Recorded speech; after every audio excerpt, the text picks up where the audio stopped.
نحمدہ ونصلی علی رسولہ الکریم اما بعد فاعوذ باللہ من الشیطان الرجیم بسم اللہ الرحمن الرحیم رب اشرح لی صدری ویسر لی امری واحلل عقدۃ من لسانی یفقہوا قولی ربنا لا تؤاخذنا ان نسینا واخطانا۔ حاضرین گرامی قدر، آخرت کے دلائل کے حوالے سے آج ہماری تیسری کلاس ہے، اور پچھلی کلاس میں ہم نے یہ دیکھا تھا کہ اللہ تعالیٰ نے اس کائنات کو اور تمام انسانیت کو ایک مقصد کے تحت پیدا کیا ہے۔ یہ مقصد یہ ہے کہ انسان مکمل آزادی کے ساتھ یہاں پر رہے اور پھر حسن عمل کا امتحان دے۔ یہاں کا یہ امتحان اچھے اور برے حالات کے ذریعے سے لیا جاتا ہے۔ اچھے حالات میں شکر کا اور برے حالات میں انسان کے صبر کا امتحان لیا جاتا ہے۔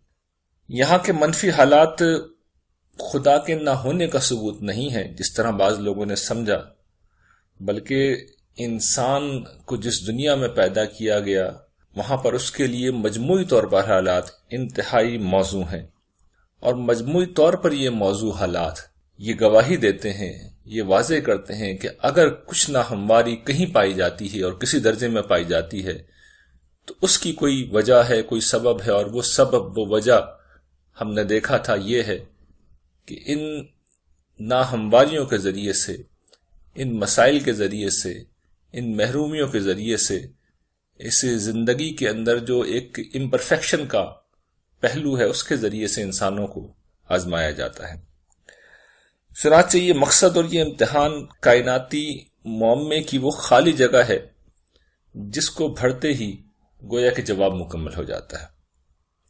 اور جیسے کہ میں نے توجہ دلائی کہ یہ استدلال بالواسطہ طور پر انکار خدا کی جڑ بھی کاٹ دیتا ہے، اور پھر ایسا مقصد ہمارے سامنے رکھتا ہے کہ گویا ہر چیز اپنی جگہ پر فٹ بیٹھتی ہوئی محسوس ہوتی ہے۔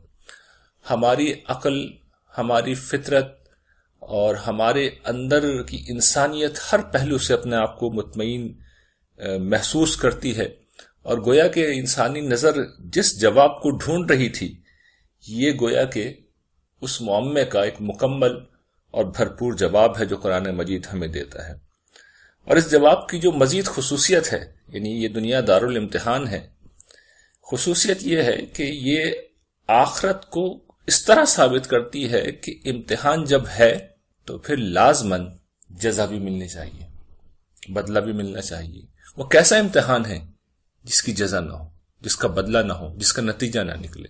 تو گویا کہ یہ امتحان ہونا جزا کے ہونے کو، اس دنیا کے ہونے کو جہاں پر سزا و جزا ہونی ہے اس کو لازم کر دیتا ہے۔ اور پھر یہ جو جواب ہے قرآن مجید کا، یہ کس درجے کا مکمل ہے، میں ایک اور پہلو سے آپ کی توجہ دلانا چاہوں گا۔ دیکھیے، یہ جو آخرت والی بات ہے یہ کوئی ایسا تصور نہیں جو قرآن مجید نے دیا ہو، دیگر مذاہب میں بھی یہ کسی نہ کسی پہلو سے مبہم سے ہی لیکن یہ تصور موجود ہے۔ لیکن دیکھیے دوسرے مذاہب میں کیا صورتحال ہے، کہیں پر نسلی طور پر کسی گروہ میں پیدا ہونے کے نتیجے میں آپ نجات پا جائیں گے، جیسا کہ یہودیوں کا عقیدہ ہے۔ اسی طرح مسیحیوں مسیح حضرات کے کیا نقطہ نظر ہے کہ بس آپ حضرت عیسیٰ کو مان لیں، ان پر ایمان لے آئیں، اس بات پر معاذ اللہ ایمان لے آئیں کہ وہ خدا کے بیٹے ہیں، اس کے بعد حضرت عیسیٰ آپ کو بخشوا دیں گے۔ اسی طرح ہندو مت میں جو مثال کے طور پر تصور ہے آواگون، یعنی ایک کے بعد دوسری زندگی ہے، یعنی یہ کہ آپ نے پچھلے جنم میں جو بھی اعمال کیے ہیں اگلے جنم میں اس کا نتیجہ آپ کو ملتا ہے، اور پھر آپ اسی حساب سے زندگی پاتے ہیں۔ پچھلے جنم میں اگر آپ کے کرم جو تھے وہ اچھے تھے، آپ کے اعمال اگر اچھے تھے تو اس کے نتیجے میں اگلے جنم میں آپ کو ایک بہتر زندگی دی جائے گی۔ لیکن اس میں مسئلہ یہ ہے کہ آپ جس جنم میں موجود ہیں آپ کو یہی نہیں معلوم کہ پچھلے جنم میں نے کیا کیا تھا، یعنی اگر میں اچھی حالت میں ہوں تو کیا میرے اچھے کام تھے جس کی یہ جزا مل رہی ہے، اور اگر کوئی شخص برے حال میں ہے تو اس بیچارے کو یہی نہیں یاد، یہی نہیں معلوم کہ پچھلے جنم میں اس نے کیا کیا تھا، کیا برائی کی تھی جس کی سزا وہ بھگت رہا ہے۔ تو ظاہر ہے اس پہلو سے بڑا ابہام ہے، انسانی فطرت کے اندر ان چیزوں کی کوئی اپیل نہیں ہے۔ جبکہ قرآن مجید جو ہے ہم عرض کر چکے ہیں کہ بالکل میرٹ پہ ایمان اور عمل صالح کی بات کرتا ہے، اور حسن عمل کی بات کرتا ہے، بن دیکھے خدائے رحمان پر ایمان لانے اس کی شکر گزاری کی بات کرتا ہے، جن حالات میں انسان جی رہا ہے ان میں اپنے آپ کو ایڈجسٹ کرتے ہوئے ایک اعلی انسان بننے کی بات کرتا ہے. اور ظاہر بات ہے کہ یہ چیز بڑی اپیل رکھتی ہے. جیسا کہ میں نے تعبیر اختیار کی کہ لگتا ہے کہ کائناتی معمے میں بس کوئی ایک ایسی چیز ہمیں لا کے ڈالنی تھی جس کے نتیجے میں ہر چیز اپنی جگہ ٹھکانے پہ آ جائے. تو جیسے قرآن مجید کا نقطہ نظر آپ ڈالتے ہیں لگتا یہ ہے کہ ہر چیز اپنی جگہ ٹھکانے پر آ گئی ہے. اس کے بعد ہم آگے پڑھیں گے اور اس میں یہ بات میں عرض کر دوں کہ یہ جو قرآن مجید نے بات کہی ہے، یہ جو مقصدیت کی دلیل ہے، یہ اصل میں قرآن مجید کا بنیادی مقدمہ بھی ہے، یہ قرآن مجید کی بنیادی دعوت بھی ہے، اور پھر باقی دلائل اصل میں اس کو سپورٹ کرتے ہیں. اور ان میں سے 2 دلائل ہم آج پڑھیں گے جو کہ فطرت کی دلیل ہے اور ربوبیت کی دلیل ہے. ربوبیت کی دلیل پچھلے لیکچر میں اور فطرت کی دلیل پچھلے لیکچر میں اس پر بالواسطہ انداز میں کچھ نہ کچھ بات ہو گئی تھی. آج انشاءاللہ اس کی ہم تفصیل کر دیں گے. پہلے فطرت کی دلیل کو لیتے ہیں. دیکھیے انسانی فطرت کے 2 تقاضے ہم نے پیچھے بیان کیے تھے، اس عنوان سے بیان نہیں کیے تھے، لیکن جب میں پس منظر کی گفتگو کر رہا تھا تو میں نے توجہ دلائی تھی کہ انسان حیات کامل کی تلاش کرتا ہے اور عدل کامل کی اس کے اندر طلب ہے. حیات کامل سے میری کیا مراد تھی؟ میں نے یہ بات بیان کی تھی کہ انسان مرنا نہیں چاہتا، جینا چاہتا ہے. انسان چاہتا ہے کہ اس کی زندگی خوشیوں سے بھری ہوئی ہو، پرسکون ہو، ہموار ہو، اس میں دکھ نہ ہو، اس میں غم نہ ہو. پھر یہ ہے کہ یہ جو چیزیں ہیں، بیماریاں ہیں، بڑھاپا ہے، معذوری ہے، غربت ہے، مسائل ہے، پریشانیاں ہیں، محدودیت ہے، بوریت ہے، اس طرح کی چیزوں سے انسان بچنا چاہتا ہے. اور پھر دوسری چیز میں نے عرض کی تھی کہ یہ جو ظلم ہے یہاں پر، انسان اسے دیکھ کے گھبراتا ہے اور یہ دیکھتا ہے کہ یہاں پر کہیں عدل نہیں ہو رہا، تو انسان عدل کامل بھی چاہتا ہے. تو یہ چیز جو انسان کو پریشان کرتی ہے، انکار خدا تک کی طرف لے جاتی ہے، تو میں نے منفی انداز سے اس چیز کو بیان کیا تھا، لیکن آپ غور کیجئے انسان اس چیز کو مثبت طور پر اختیار کرتا ہے اور اسی دنیا میں اپنی فردوس کی تعمیر کی کوشش کرتا ہے. ہم میں سے ہر شخص آپ غور کیجئے کر کیا رہا ہے. وہ جس وقت پیدا ہوتا ہے، پیدا ہونے سے لے کر موت تک، وہ اس ماحول میں رہتے ہوئے، اس دنیا میں رہتے ہوئے، یہاں کے خام حالات میں رہتے ہوئے، یہاں کر امپرفیکٹ دنیا میں رہتے ہوئے جس درجے میں اور جس حد تک وہ اپنی جنت بنا سکتا ہے وہ بنانے کی بھرپور کوشش کرتا ہے. انسان کوشش کر رہے ہیں آج بھی ابدی زندگی حاصل کریں، اس کے لیے سائنسدان لگے ہوئے ہیں. مجموعی طور پر چونکہ انسانیت یہ بات سمجھتی ہے کہ اسے یہاں پر اس کو ریئرز کے اوپر ایکسٹنکشن کا اندیشہ ہے، یعنی فنا ہو جانے کا اندیشہ ہے، تو وہ دوسرے سیارے ڈھونڈ رہے ہیں جہاں پر جا کر رہا جا سکے. آج ہی میں ایک رپورٹ پڑھ رہا تھا جس میں یہ بات بتائی گئی تھی کہ بھئی انسان نے جو کچھ کر رہا ہے زمین کے اوپر، چند 100 برسوں کے اندر یہ زمین رہنے کے قابل نہیں رہے گی. تو اسٹیفن ہاکنگ جو مشہور سائنسدان ہیں، انہوں نے کہا کہ بھئی آپ کسی دوسرے سیارے کو تلاش کیجیے اور وہاں پر جا کر آپ زندگی اپنی گزار رہی ہے، اس لیے کہ یہ سیارہ تو رہنے کے قابل ہی نہیں رہے گا. تو انسان ابدی زندگی چاہتا ہے، وہ عیش جاویدہ چاہتا ہے، وہ لذت کامل چاہتا ہے، وہ راحت مسلسل چاہتا ہے، وہ بے غم پریشانیوں سے پاک زندگی چاہتا ہے. لیکن یہ وہ خواب ہے جس کو تعبیر تو نہیں ملی، لیکن انسانوں نے اس خواب سے کبھی دامن نہیں چھڑایا. جس کو جتنا موقع ملتا ہے وہ اس خواب کو پورا کرنے کی کوشش کرتا ہے. دیکھ لیجئے لوگ کیا کرتے ہیں، وسیع و عالی شان محلات لوگ بناتے ہیں، بڑی بڑی جاگیریں ہیں، بڑی سیرگاہیں ہوتی ہیں، سواریاں ہیں شاندار، سونا چاندی روپیہ پیسہ، خدام، حسین عورتیں، نشہ آور چیزیں، شراب، تفریح، آرام، سکون، دولت، طاقت، حکومت، اقتدار، غرض جو انسان مہیا کر سکتا ہے وہ اپنے لیے مہیا کرتا ہے. اور آپ غور کیجئے انسان کر کیا رہا ہوتا ہے، انسان اپنی جنت بنا رہا ہوتا ہے. یہ اس کے اندر اتنی طلب ہے، اتنی تڑپ ہے اس جنت کی کہ انسان کو اس کے بارے میں اللہ تعالیٰ نے کوئی دلیل نہیں دی ہے. اللہ تعالیٰ نے ایک دوسرا کام کیا، بڑا کمال کیا اللہ تعالیٰ نے انسان کے اس خواب کو، جو کہ خود اللہ تعالیٰ نے دکھایا تھا، پہلی دفعہ انسان کو فردوس کو دکھایا گیا تھا، اسے بتایا گیا تھا کہ یہ تمہارا ریوارڈ ہے، یہ تمہارا اجر ہوگا، اور جہنم کو بھی دکھا کے بتا دیا گیا تھا کہ اس سے بچنا ہے. تو انسان ساری زندگی اس اصول پہ گزارتا ہے. دفع ضرر، وہ ضرر کو دور کرتا ہے اور پھر حصول منفعت کی کوشش کرتا ہے، اسے نفع بخش چیز مل جائے. تو یہ انسان کی ساری زندگی کا مقصد ہے، جد و جہد کا مقصد ہے. تو اللہ تعالیٰ کرتے کیا ہیں؟ قرآن مجید میں جگہ جگہ اللہ تعالیٰ نے کچھ نہیں کیا، اس جنت کا نقشہ رکھ دیا ہے جو انسانوں کا خواب ہے.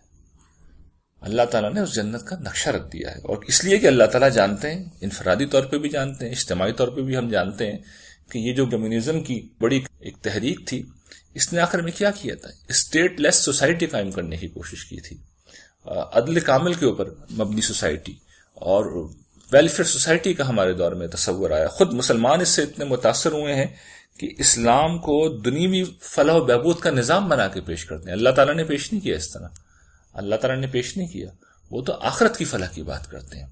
ہاں، اس کا میں انکار نہیں کر رہا، اور یہ ایک حقیقت ہے، قرآن نے بھی اس کو ضمنی طور پر بیان کیا ہے کہ جب خدا کے احکام پہ عمل کیا جاتا ہے، ایمان و اخلاق کی زندگی جب اختیار کی جاتی ہے، تو ایسے اعلیٰ انسان پیدا ہوتے ہیں کہ دنیا خود ہی جنت بن جاتی ہے، جس درجے میں بن سکتی ہے، جس درجے میں ممکن ہے بن جاتی ہے اور بنی ہے. حضرت سلیمان کے دور میں، حضرت داؤد کے دور میں اور خلافت راشدہ میں یہ واقعہ بھی پیش آیا کہ جس درجے میں دنیا جنت بن سکتی ہے وہ بنی ہے. لیکن یہ کبھی قرآن کی دعوت نہیں رہی، دعوت ہمیشہ آخرت کی کامیابی رہی ہے، آخرت کی زندگی رہی ہے. یہ اس دور کے بعد مفکرین نے یہ کام کیا ہے کہ اسلام کو اس عنوان سے پیش کرنا شروع کر دیا کہ اسلام اس مقصد کے لیے آیا ہے. قرآن مجید اس تصور سے خالی ہے.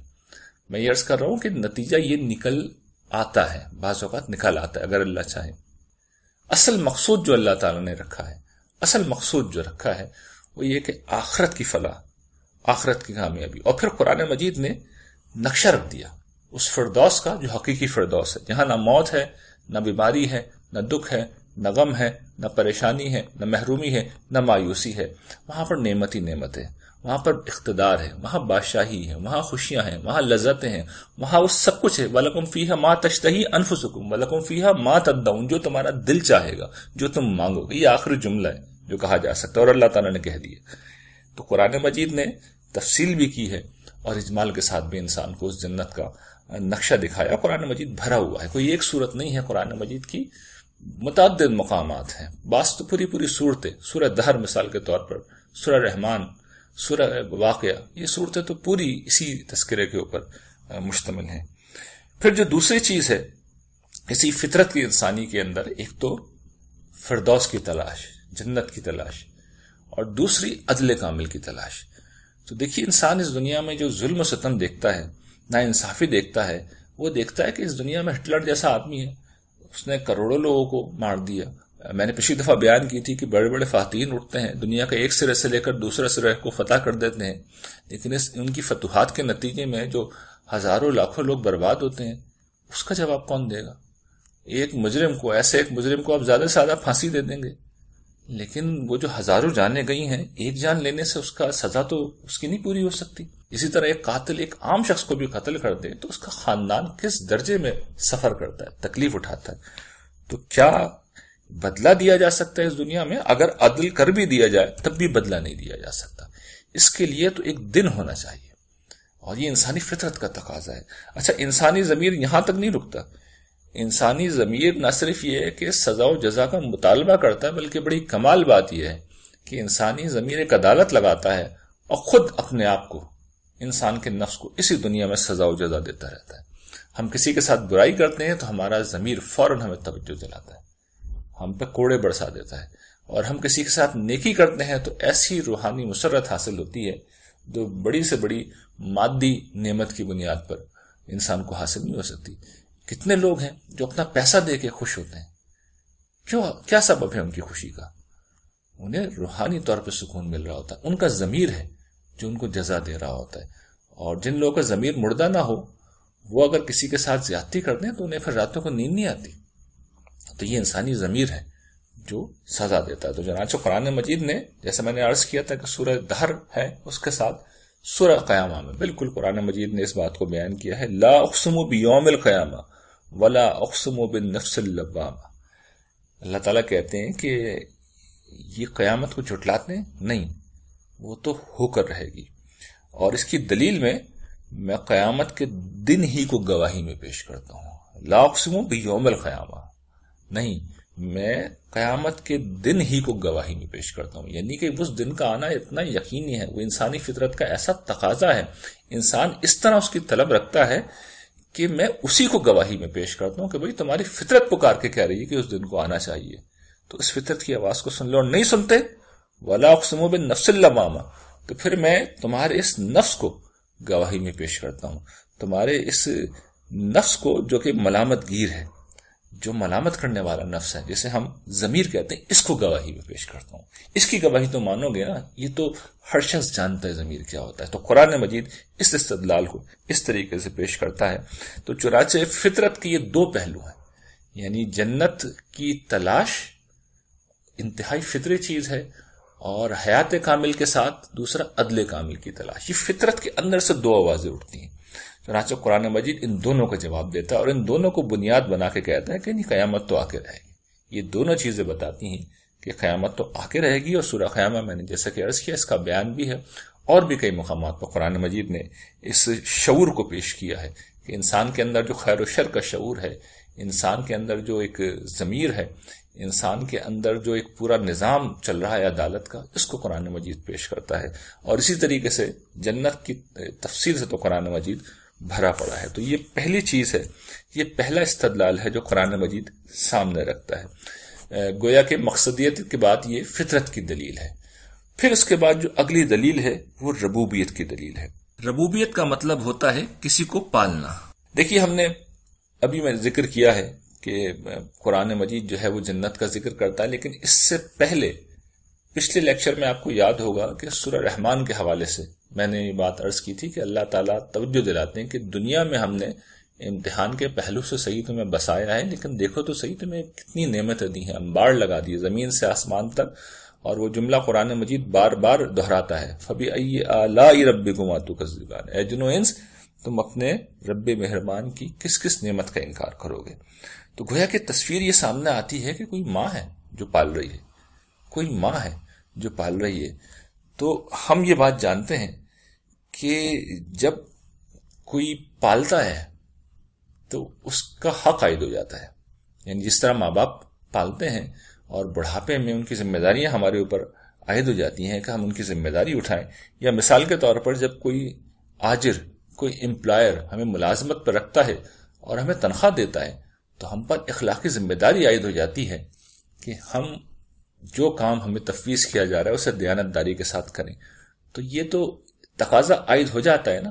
تو جب رب مہربان نے ہماری پرورش کے یہ اہتمام کیے، اور انتہائی غیر معمولی اہتمام کیے، یعنی قرآن مجید اس کی تفصیل سے بھی بھرا ہوا ہے، یہ آسمان اور زمین، یہاں پہ جو نعمتیں ہیں وہ اتنی غیر معمولی ہیں، اتنی زیادہ ہیں کہ کوئی اس کی حد ہی نہیں ہے۔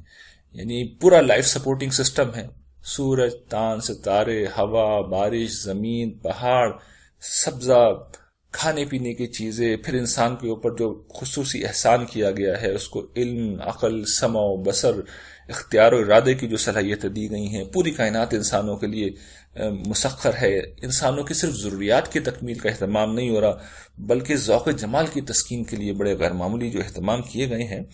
تو یہ سب بتاتے ہیں کہ اگر ربوبیت کا یہ اہتمام ہے تو انسانوں کے اوپر اس کے نتیجے میں ذمہ داری عائد ہو چکی ہے کہ وہ اپنے رب کی عبادت کریں، اس کی بندگی کریں، اور بندگی کا تقاضا جن لوگوں نے پورا کیا ہے ان کو جزا ملے، اور جنہوں نے نہیں کیا ہے ان کو سزا ملے۔ یہ لازمی نتیجہ ہے، یہ لازمی نتیجہ ہے۔ چنانچہ قرآن مجید اس کو بھی جگہ جگہ بیان کرتا ہے۔ مثال کے طور پر میں ایک مقام لے رہا ہوں سورہ نبا کا، اور اس میں اللہ تعالیٰ ارشاد فرماتے ہیں، الم نجعل الارض مہادا والجبال اوتادا وخلقناکم ازواجا وجعلنا نومکم سباتا وجعلنا اللیل لباسا وجعلنا النہار معاشا وبنینا فوقکم سبعا شدادا وجعلنا سراجا وہاجا وانزلنا من الموسرات ماء ثجاجا لنخرج به حبا ونباتا وجنات الفافا ان یوم الفصل کان میقاتا۔ اللہ تعالیٰ کہتے ہیں کہ کیا ہم نے زمین کو گہوارا اور پہاڑوں کو میخیں نہیں بنایا، تم کو جوڑے جوڑے نہیں پیدا کیا، تمہاری نیند کو باعث راحت نہیں بنایا، رات کو تمہارے لیے پردہ اور دن کو تمہارے لیے وقت معاش نہیں بنایا، تمہارے اوپر 7 محکم آسمان نہیں بنائے اور اس کے اندر ایک روشن چراغ نہیں رکھا، اور کیا ہم نے پانی سے لبریز بادلوں سے موسلا دھار پانی نہیں برسایا کہ اس کے ذریعے سے غلہ اگائیں اور نباتات اور گھنے باغ اگائیں، یہ ساری نعمتیں ربوبیت کے سارے اہتمام بتاتے ہیں. ان یوم الفصل کان میقاتا، بے شک فیصلے کا دن مقرر ہے، فیصلہ ہو کر رہے گا. اور قرآن مجید میں صرف یہی ایک مقام نہیں، جیسے کہ میں نے عرض کیا قرآن مجید میں بھرا ہوا ہے یہ چیز. آپ کو اگر ان چیزوں کی مثالیں دیکھنی ہے قرآن مجید کی آیات کی، میں جو کچھ بھی دلائل پڑھا رہا ہوں، ظاہر ہے قرآن مجید کے 2-4 مقام ہی میں بیان کرتا ہوں یا 1-2 مقام بیان کر دیتا ہوں. قرآن تو تفصیل کرتا ہے. آپ کو اگر دیکھنی ہے تو میں نے جو میرا تحقیقی کام ہے مضامین قرآن، وہاں پر اس کی ساری تفصیل آپ کو مل جائے گی کہ کس طریقے سے اللہ تعالیٰ نے قرآن مجید میں ان چیزوں کو بیان کیا ہے. اس وقت یہ جو مضامین قرآن ہیں یہ شائع نہیں ہوا ہے، صرف رسالے میں شائع ہوا، یا ویب سائٹ پہ آپ دیکھ سکتے ہیں. انشاءاللہ آئندہ آنے والے دنوں میں ہمارا ارادہ ہے کہ دلائل قرآن اور ایمانیات، یہ 2 چیزیں تو شائع کر دی جائیں تاکہ یہ کورس جو لوگ کر رہے ہیں وہ ٹیکسٹ بک کے طور پر ان چیزوں کا مطالعہ کر سکیں اور اس پہلو سے قرآن مجید کو سمجھ سکیں. تو یہ ربوبیت کی دلیل ہے جس کو قرآن مجید پیش کرتا ہے. اور آج ہم نے 2 دلائل ہیں جو قرآن مجید کے پڑھے ہیں، اور یہ دیکھا ہے کہ کس طریقے سے قرآن مجید فطرت میں ہمارے اندر جو حیات کامل اور عدل کامل کا تصور ہے اس کو اساس بنا کر یہ اسٹیبلش کیا ہے کہ تمہارے اندر کی آواز یہ کہتی ہے کہ آخرت ہونی چاہیے. پھر کس طریقے سے اس دنیا میں ربوبیت کا جو اہتمام ہے اس کو ہمارے سامنے رکھ کے اللہ تعالیٰ نے توجہ دلائی ہے کہ ربوبیت کا یہ اہتمام کہتا ہے کہ سزا و جزا ہونی چاہیے، ایک دن آنا چاہیے جس میں اس ربوبیت کا تقاضے نبھانے والوں کو اجر دیا جائے اور ان سے روگردانی اختیار کرنے والوں کو سزا دی جائے. تو انشاءاللہ العزیز مزید دلائل کا ہم مطالعہ اگلے ہفتے کریں گے. وآخر دعوانا ان الحمدللہ رب العالمین.